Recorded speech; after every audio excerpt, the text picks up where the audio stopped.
20 अगस्त को बीजेपी की जन आशीर्वाद यात्रा खत्म हो जाएगी और इस बीच बीजेपी के केंद्रीय मंत्री जोर शोर से जनता का आशीर्वाद लेने के लिए लोगों के बीच पहुंच रहे हैं और इसी कड़ी में केंद्रीय राज्य मंत्री बीएल वर्मा बुलंदशहर पहुंचे, जहां उनका जोरदार स्वागत किया, जहां उन्होंने नुमाइश पंडाल में लोगों को संबोधित किया। अब्दुल्ला आजम के 2 जन्म प्रमाण पत्र मामले में एमपी एमएलए कोर्ट में सुनवाई के दौरान एक तरफ तंजीन फातिमा कोर्ट पहुंची तो दूसरी तरफ मामले में शिकायतकर्ता आकाश सक्सेना भी कोर्ट पहुंचे, जहां 2 जन्म प्रमाण पत्र मामले में चार्ज फ्रेम होने की कार्यवाही चली। गौरतलब है कि एमपी एमएलए कोर्ट में आजम पक्ष के वकील की डिस्चार्ज एप्लीकेशन को खारिज कर दिया गया था और मामले में सप्लीमेंट चार्जशीट लगाई गई थी। इस मामले में धारा 120B भी लगाई गई है। इस मामले में अब हर रोज सुनवाई होगी। 2 जन्म प्रमाण पत्रों वाला जो मामला जो चल रहा था, उसमें सबसे पहले इन लोगों ने डिस्चार्ज एप्लीकेशन जो डाली गई थी उसको कल खारिज किया गया था और आज जो चार्ज फ्रेमिंग की जो कार्रवाई है उसको आज शुरू किया गया है। इसी के तहत कल जो सीतापुर के डीएम को ये कहा गया था कि वीडियो कॉन्फ्रेंसिंग का इंतजाम करवाएंगे मैदानता में, तो उसको पूरा किया गया और अब कल से इसमें डे बाई डे जो है वो डेट पड़ेंगी। आगे बढ़ेंगे, बात करेंगे अयोध्या से शुरू हुआ बीएसपी का प्रबुद्ध सम्मेलन बुधवार को मिर्जापुर और सोनभद्र में भी हुआ। अब आपको 2 तस्वीरें हम दिखाएंगे। पहली तस्वीर मिर्जापुर की है, जहां बीएसपी महासचिव सतीश चंद्र मिश्रा ने सिटी क्लब मैदान में आयोजित विचार संगोष्ठी कार्यक्रम को संबोधित किया। सोनभद्र में भी विचार संगोष्ठी की संबोधित करते हुए सतीश चंद्र मिश्रा ने ब्राह्मणों से एकजुट होने की अपील की। यहां उन्होंने नया नारा भी दिया है, जिसकी जितनी तैयारी उसकी उतनी भागीदारी।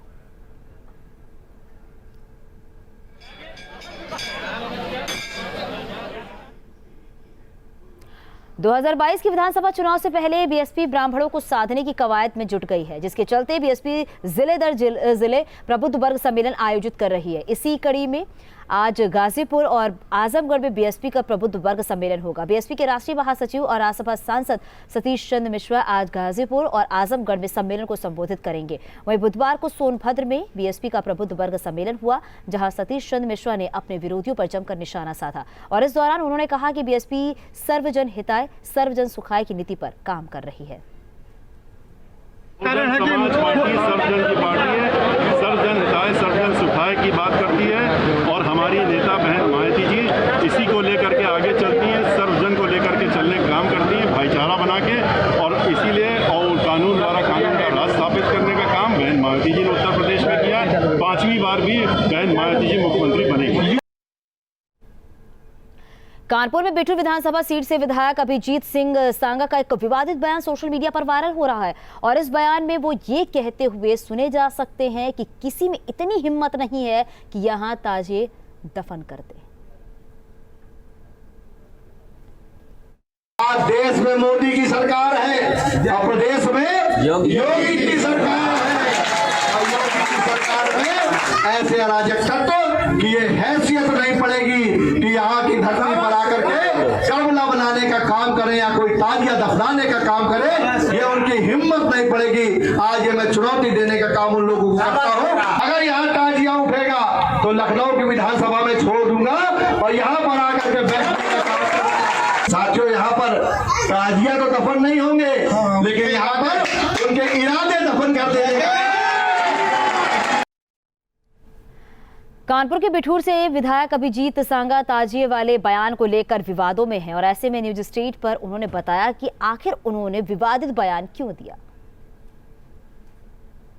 कानपुर के बिठूर से भाजपा विधायक अभिजीत सिंह सांगा का एक बयान सामने आया है। उस बयान में उन्होंने ताजिए को लेकर एक बयान दिया है, जिसके बाद एक विवाद शुरू हो गया है। इस वक्त खुद अभिजीत सिंह सांगा मेरे साथ मौजूद हैं। विधायक जी, जो ताजिए को लेकर आपने बयान दिया है कि ताजिए को दफन नहीं होने देंगे, चूंकि एक परंपरा रही है मुस्लिम धर्म की कि मुहर्रम में ताजिए को दफन किया जाता है, ये बोलने की ज़रूरत क्यों आन पड़ी आपको? देखिए, मैं किसी परंपरा के खिलाफ नहीं हूँ, मैं किसी धर्म के विशेष कोई त्यौहार को मनाने के खिलाफ नहीं हूँ, हूँ। मैं एक स्थान विशेष की बात करना चाहता हूँ, वो रोहतारा गांव है, जहाँ पर मुस्लिम आबादी का एक भी कोई घर नहीं है, मुस्लिम आबादी नहीं है। वहाँ के ग्रामीण जन चाहते हैं कि जो उनका श्रद्धा का केंद्र माँ भगवती का मंदिर है, उस प्रांगण के अंदर ताजिया क्यों दफन किए जाए। मुहर्रम है और चूंकि आपने कहा कि वहाँ पर पहले लोग दफनाते थे, तो अगर इस बार होता है, चूंकि आपने कहा कि कार्रवाई भी होगी, आपने हिंदुओं को इकट्ठा करने के लिए बोला है, तो फिर क्या कुछ आगे हो सकता है? देखिए, पूर्व में सरकारों के माध्यम से बहुत सी गलतियां हुई हैं, लचर स्थिति रही है। हम वो हालात नहीं आने देंगे कि हमारे उत्तर प्रदेश में जिस तरीके से आज कानून की सरकार चल रही है, योगी जी की सरकार में कानून को मानने वालों की बात सुनी जा रही है, उसी तरीके मैं कहना चाहता हूं कि एक राजस्व विभाग इसकी जांच करे, सरकार प्रशासन इसकी जांच करे। तो भाजपा विधायक अभिजीत सिंह सांगा का ताजिया को लेकर जो विवाद है, उस पर इनका ये कहना है कि चूंकि वो मंदिर का प्रांगण है, तो वैसे में वहाँ पर ये इस बार ताजिए को दफन नहीं होने देंगे। वीडियो जर्नलिस्ट सैफुल हसन के साथ अविनाश सिंह, न्यूज स्टेट लखनऊ।